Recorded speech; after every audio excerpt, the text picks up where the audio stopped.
Good morning all of you. I am Mukhtar Ahmed Sheikh, Urmila Devi PG college, Rasar Baraud, Prayagraj. सुबह का नमस्कार छात्रों। आज मैं आपको जो समीकरण संतुलित करना बता रहे थे, अब मैं जो आज बताऊंगा आपको वह ऑलरेडी क्षारीय माध्यम रहेगा, बेसिक मीडियम का रहेगा। छात्रों देखिए, हमें और आपको किसी भी केमिकल इक्वेशन को संतुलित करना आना चाहिए। यदि हम समीकरण को संतुलित नहीं कर पा रहे हैं तो फिर रसायन विज्ञान पढ़ने से मतलब क्या निकले। तो सबसे पहले आप देखते हैं ना, आप बचपन में पूछा करते थे कि सर ये कैसे आ गया, यहाँ 4 कैसे लग गया, यहाँ 2 कैसे लग गया, यहाँ 3 कैसे लग गया, है ना। तो ये सारी चीज़ें कहाँ से आती हैं। तो उस समीकरण में जो एटम थे हमारे, वो ऑलरेडी उनको संतुलित करने के लिए ही किया जा रहा था कि उनको हम कैसे संतुलित करें ना। तो ये चीज़ संतुलित करने के लिए, तो आज मैं आपको जब बताऊंगा कि कैसे हम संतुलित करेंगे तो आप भी बड़ा ही हैरत में होंगे कि यार बड़े अच्छे तरीके से बता रहे हैं और देखिए संतुलित होकर के आ भी रहा है। समीकरण को संतुलित करने के लिए ही हमारा एक चैप्टर ऑक्सीकरण अपचयन रखा गया।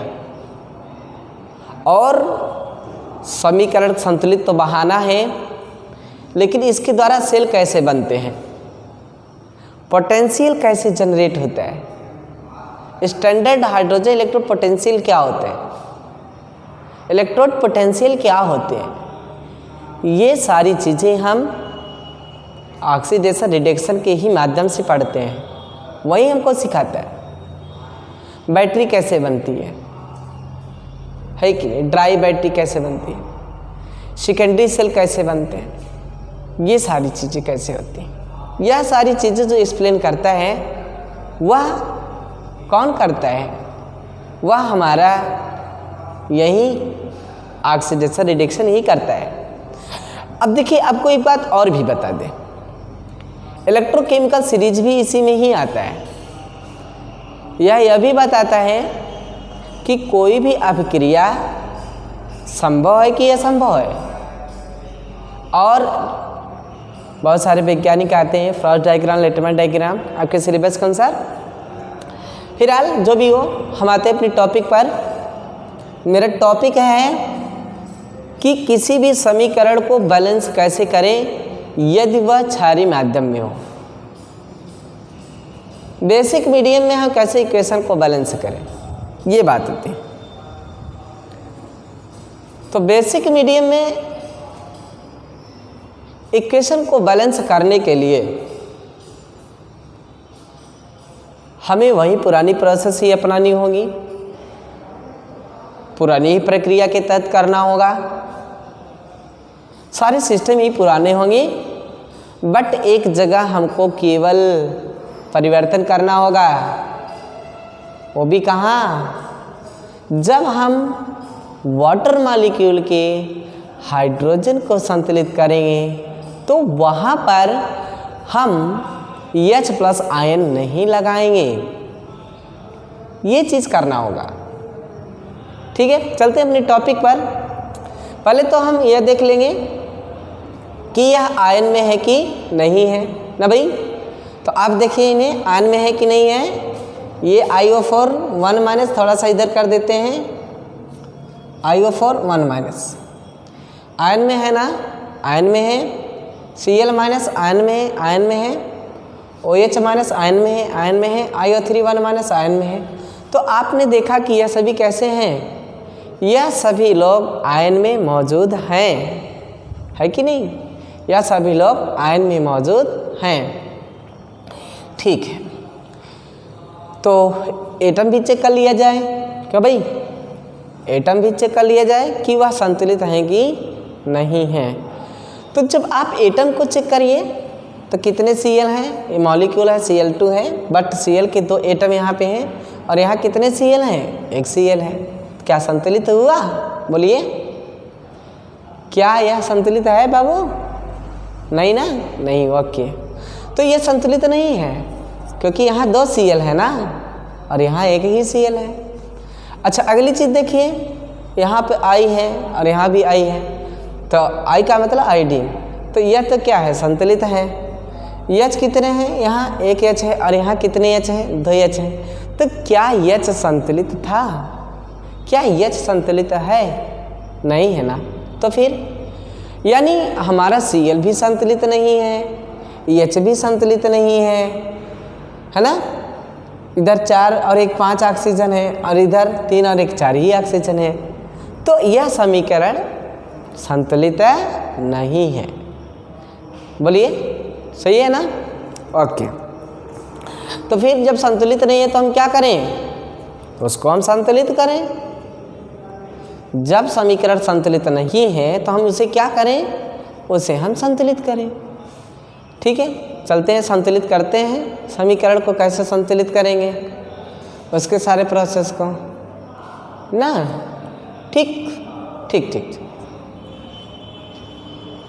तो आप यहाँ पर देखिएगा, समीकरण को संतुलित करने के लिए सबसे पहले हम इसका ऑक्सीडेशन नंबर निकालेंगे।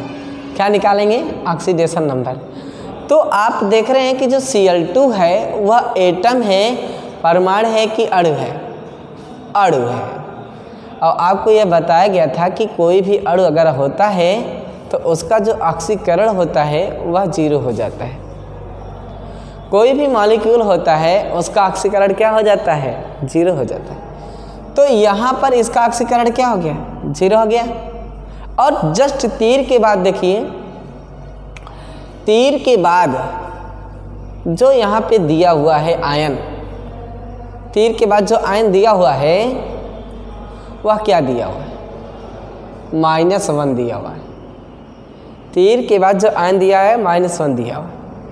तो तीर के बाद जो -1 दिया हुआ है वह -1 यह बताता है कि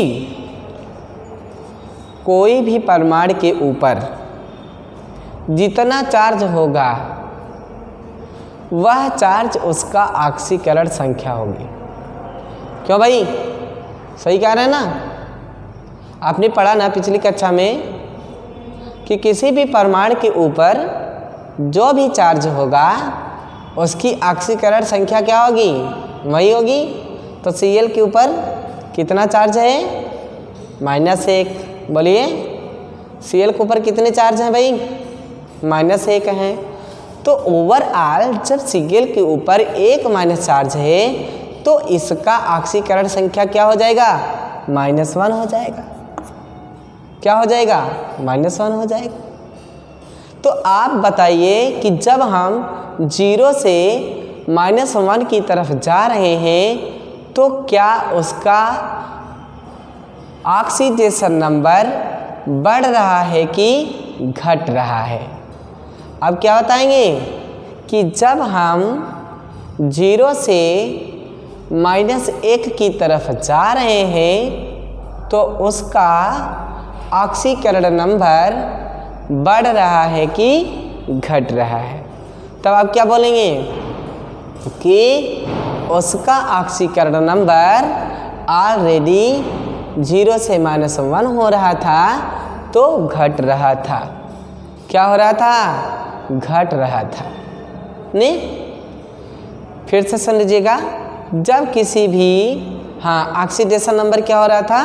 घट रहा था, क्योंकि 0 बड़ा होता है कि -1। तो आप कहेंगे कि 0 बड़ा होता है और -1 कमज़ोर होता है ना भाई।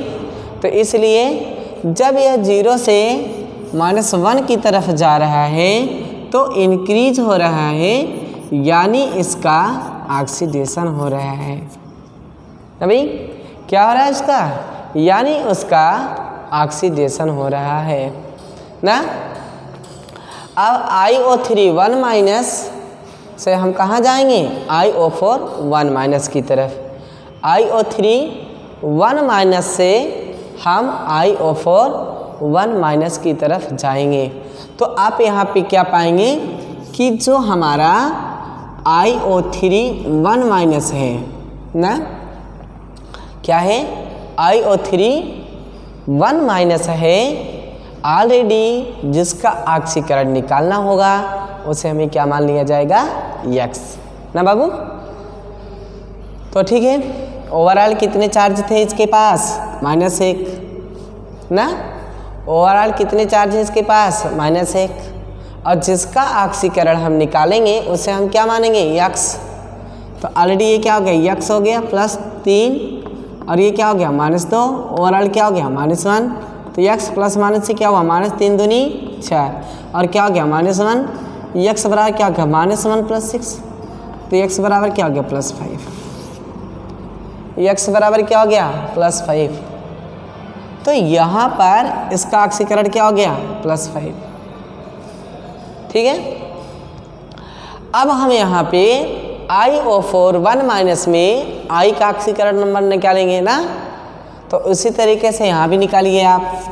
iO4 1 माइनस में I का ऑक्सीडेशन नंबर निकालिए, तो उसे भी हम क्या मानेंगे x मानेंगे, ठीक है।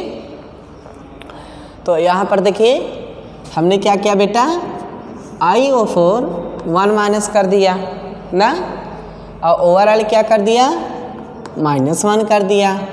तो अब जिसका ऑक्सीकरण निकालना है बाबू उसे हम क्या मान लेंगे x मान लेंगे ना। तो ये क्या हो गया x + 4 और क्या हो गया -2, ओवरऑल क्या हो गया -1।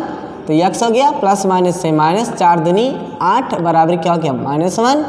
तो x बराबर क्या हो गया -1 + 8 और x बराबर क्या हो गए +7, x बराबर क्या हो गए +7 ना। तो यहाँ पर इसका ऑक्सीकरण संख्या क्या हो गया +7। तो अब बताओ आप ही कि मिस बहुत समस्या आ रही ना, 2 तिहाई 6 और 6 में से 1 गए, अच्छा 0 से -1 जा रहा था भाई, तो घट रहा है ना, बढ़ा कहाँ, सॉरी इसके लिए क्षमा करिएगा, घट रहा है, सॉरी मैंने ध्यान नहीं दिया, हमको ऐसा लगा, ओके +5 से कहाँ जा रहे हैं हम लोग +7 में जा रहे हैं ना।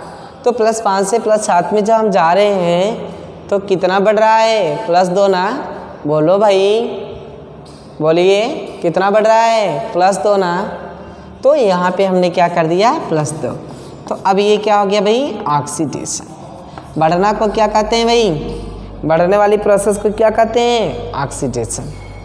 बढ़ने वाले प्रोसेस को क्या कहते हैं हम ऑक्सीडेशन ना भाई।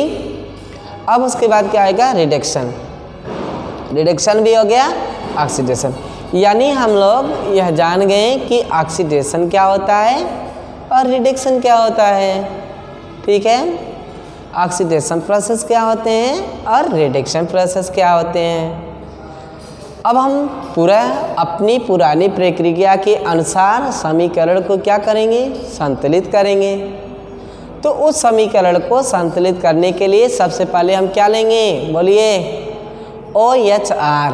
क्या लेंगे हम लोग OHR। तो OHR का मतलब क्या होता है ऑक्सीडेशन हाफ रिएक्शन ना भाई।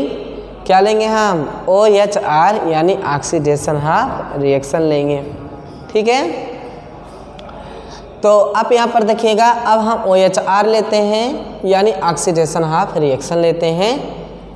यहाँ पर ये देखिएगा, अभी यहाँ पे जगह है भी, चलिए OHR लेते हैं, means oxidation half reaction OHR। Oxidation half reaction में हम करेंगे क्या कि जिसका ऑक्सीडेशन हो रहा है, जैसे ऑक्सीडेशन किसका हो रहा था iO3 1 माइनस, ठीक है, कहाँ पे iO4 1 माइनस पे, यही तो हो रहा था ना बाबू। तो ठीक है, अब चेक करो यहाँ पे कि यह जब हो रहा है तो यहाँ पे हम यह देखेंगे I भी बैलेंस है, I भी बैलेंस है ना। 3 ऑक्सीजन है और 4 ऑक्सीजन। तो तीर के उस साइड जो ऑक्सीजन है वह कितने ऑक्सीजन है? 4 है ना। और तीर के इस साइड कितने ऑक्सीजन है? 3 है।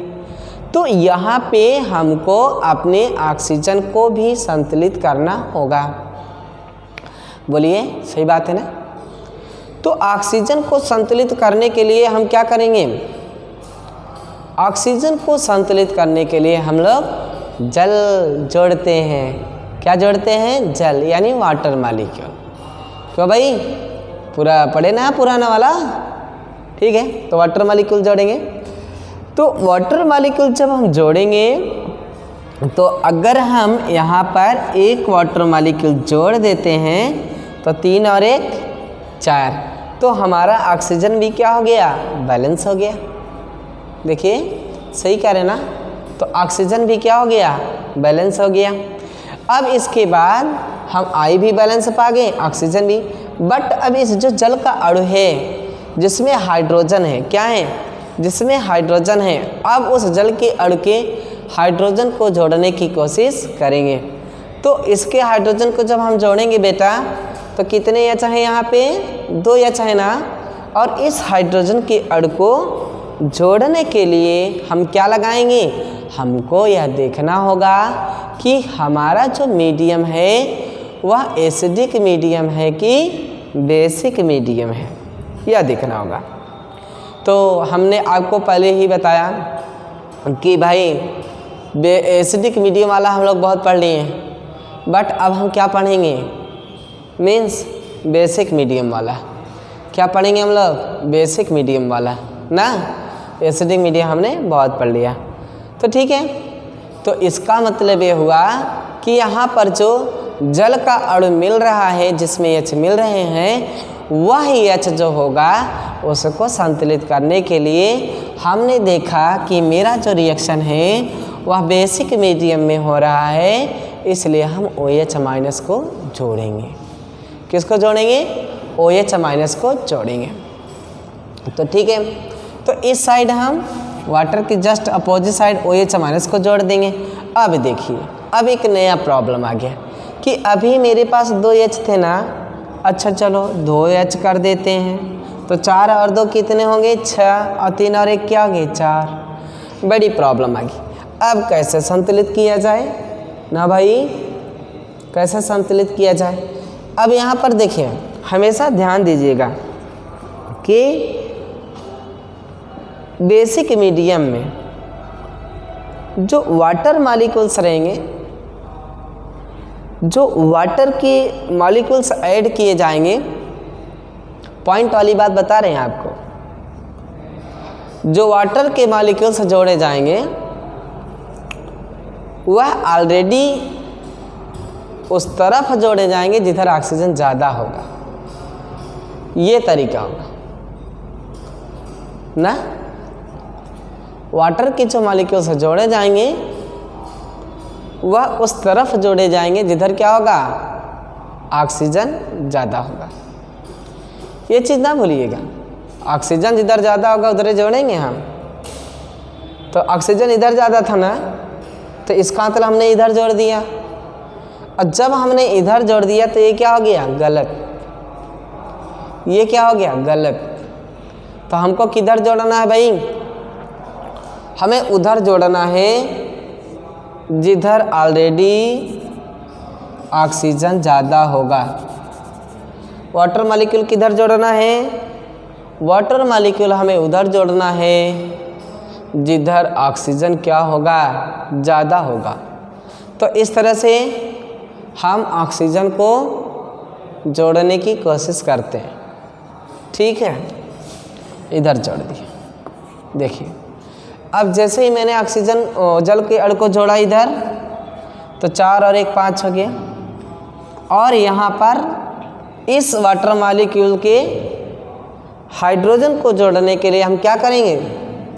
मीन्स बेसिक मीडियम जोड़ेंगे, 2 OH माइनस। तो आपने इस तरह से देखा कि IO3 1 माइनस, 2 H हो गए, 2 एच आपका हो गया, एक आई होगा, एक आई हो गया, 3 2 5 ओ हो गए, 4 और 1 5 हो गए, 2 और 1 1 हो, 3 ओ हो गए, 2 माइनस और 1 माइनस, कितने माइनस हो गए? 3 माइनस हो गए। तो हम 2 माइनस निकाल देते हैं इधर, तो 2 माइनस इधर, 1 माइनस इधर, कितने माइनस हो गए? 3 माइनस हो गए। 2 माइनस 1 माइनस कितने? 3 माइनस, 2 माइनस और 1 माइनस कितने? 3 माइनस। तो इस तरीके से OHR जो था, ऑक्सीडेशन हाफ रिएक्शन जो था, वह ऑलरेडी हमारा बैलेंस हो गया। अब उसके बाद हमको क्या मिलेगा? RHR। RHR का मतलब होता है रिडक्शन हाफ रिएक्शन।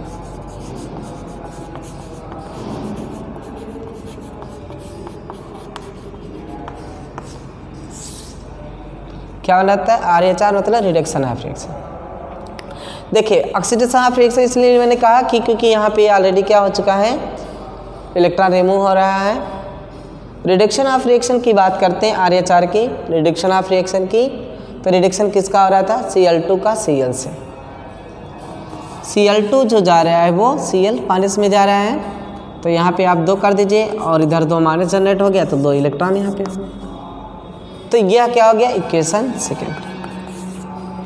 अब बाबू आप बताओ अब क्या करते हो? अब हम जिसका मीन्स जुड़ रहा होता है, मीन्स जिसका वो हो रहा होता है कि हाँ मीन्स एक्सेप्ट होता रहता है, उसका निकलने वाले में, और जिसका निकलने वाला रहता है उसे एक्सेप्ट वाले में क्या कर देते हैं? गुणा कर देते हैं ना। तो देखिए हमने इक्वेशन फर्स्ट लिया था 2OH माइनस और प्लस लिया था IO3 1 माइनस और लिया हुआ था IO4 1 माइनस और प्लस H2O लिया हुआ था और 2 इलेक्ट्रॉन किया हुआ था। इक्वेशन फर्स्ट हो गया, ठीक है। अब इसके बाद यहाँ पे 2 इलेक्ट्रॉन ये और प्लस क्या हो गया? Cl2 हो गया और फिर 2Cl माइनस, ये इक्वेशन नंबर सेकेंड हो गया। अब आप बताइए हम यहाँ पर जो इलेक्ट्रॉन निकाल रहे हैं वह 2 इलेक्ट्रॉन निकाल रहे हैं और यहाँ हम जो एक्सेप्ट कर रहे हैं 2 इलेक्ट्रॉन एक्सेप्ट कर रहे हैं। तो अब इसमें गुणा करने की कोई बात ही नहीं आएगी। इसलिए नहीं आएगी क्योंकि दोनों साइड पे जो हमारे पास इलेक्ट्रॉन है वह कैसे हो गए? समान हो गए। कैसे हो गए भाई? वो समान हो गए।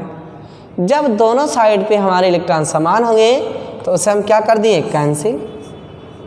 दोनों साइड के जब हमारे इलेक्ट्रॉन समान होंगे तो उसे हमने क्या कर दिया? कैंसिल कर दिया।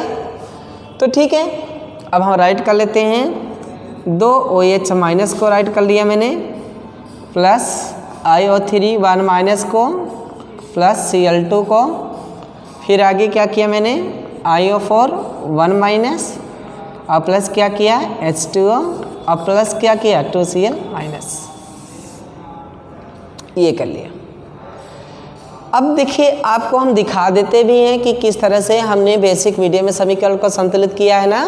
चेक भी कर लेते हैं। देखिए 2 O है यहाँ पे, तो आप यहाँ देखिए 2 O ये है और 3 ये, कितने O हो गए? कितने ऑक्सीजन? 5 हो गए।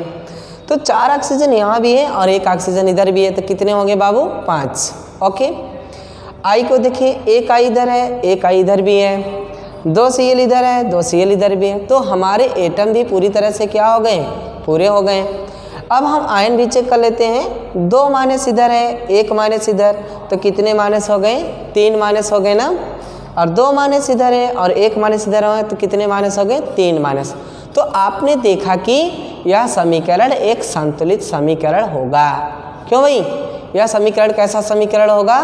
संतुलित समीकरण होगा, क्योंकि हमने ऑलरेडी, और जब आप ऊपर इसको चेक करिए तो आप देखिए 2 Cl है, 1 Cl है ना, 1 आई है, 1 आई है, 3 और 1 4 ऑक्सीजन है, 4 और 1 5 ऑक्सीजन। आपने जब आपको मैंने प्रॉब्लम दिया हुआ था तो ऑलरेडी वह संतुलित समीकरण नहीं था, लेकिन जैसे मैंने सारे प्रोसेस को किया आपने लास्ट में जो पाया और उसको देखा, यह एक संतुलित समीकरण है। आप यहाँ लिख सकते हैं it is an balance equation या बैलेंस केमिकल इक्वेशन। तो यह एक कैसा इक्वेशन है? केमिकल इक्वेशन जो यह दिया हुआ है यह एक संतुलित समीकरण होगा। और हमें नहीं लगता कि आपको यहाँ समझने में किसी भी प्रकार की विडंबना आई होगी, प्रॉब्लम आया होगा। हमें उम्मीद है कि आपको बिल्कुल समझ में आया होगा। और आपको यदि यह समझ में ना आया हो तो आपको हम एक बुक का सजेशन देंगे। के.एन. शर्मा की बुक से ये लिया गया चैप्टर है।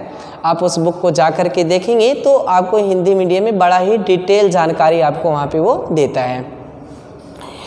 तो देखिएगा यहाँ पे होता क्या है कि सबसे बड़ी मैटर यह है, ऑक्सीडेशन रिडक्शन चैप्टर में समीकरण को संतुलित करने के लिए आपको ऑक्सीडेशन नंबर आना चाहिए। दूसरी चीज़ें आपको यह देखनी होगी कि आपका समीकरण किस माध्यम में हो रहा है। तीसरी चीज़ें यह होगी कि किसका घट रहा है किसका बढ़ रहा है। सारे स्टेप वाइज काम होते हैं। तो बारी बारी से मैंने आपको सब कुछ समझाया, ऑक्सीकरण कैसे निकालते हैं और ये सारी चीज़ें कैसे हम लोग किया करते हैं। आप इसको प्रैक्टिस करिए, ज़्यादा से ज़्यादा एग्जाम्पल को हल करिए, क्योंकि आप जितना ज़्यादा प्रैक्टिस करेंगे उतना ही अच्छे से आप इसको हल कर पाएंगे। हम लाख आपको पढ़ा दें, बट आप खुद नहीं मेहनत करेंगे तो आप इसे पढ़ नहीं पाएंगे। ठीक है, हम इतना कर सकते हैं कि कमेंट बॉक्स के अंदर जा कर के आपके कमेंट को देख सकते हैं कि आपकी क्या प्रॉब्लम है। ठीक है, तो आप प्लीज़ यदि यह मेरा वीडियो पसंद आया हो तो आप इस चैनल को उर्मिला देवी पीजी कॉलेज के नाम से जो चैनल चल रहा है उसको सब्सक्राइब करना ना भूलें। प्लीज़ आप इसको सब्सक्राइब करिए और मेरा वीडियो यदि पसंद आया हो तो साथ में उसे लाइक्स करना ना भूलें और कमेंट बॉक्स के अंदर जा कर के कमेंट ज़रूर लिखिए। और सबसे बड़ी चीज़ यह है कि इस चैनल को पूरी तरह से फैलाने के लिए, डिस्ट्रीब्यूट करने के लिए चैनल को शेयर करना ना भूलें।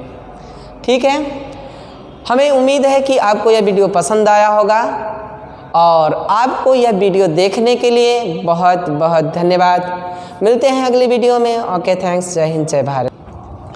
तो ठीक है, हम अगली वीडियो में ज़रूर मिलेंगे। आपको कुछ ही एग्जाम्पल पे, बेसिक मीडियम के एग्जाम्पल पर ही चलेंगे। ठीक है, हमें उम्मीद है कि आप ज़रूर पढ़ेंगे। और आप सबसे पहले एक काम करिएगा कि ऑक्सीडेशन रिडक्शन नंबर निकालना ना भूलिएगा। जैसा यहाँ पे दिया है, जैसा मैंने किया है, अब इस चीज़ को, उसमें 15 रूल हैं, उन सारे रूल को पढ़िए।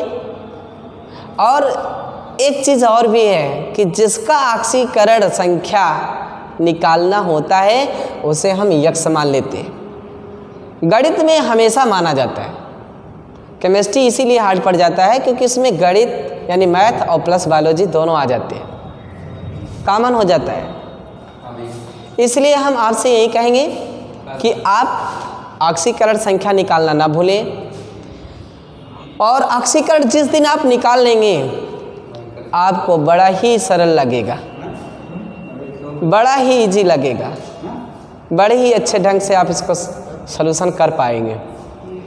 ठीक है, तो हमें उम्मीद है कि आप प्रैक्टिस करेंगे, घर पे जा कर के ज़रूर पढ़ेंगे।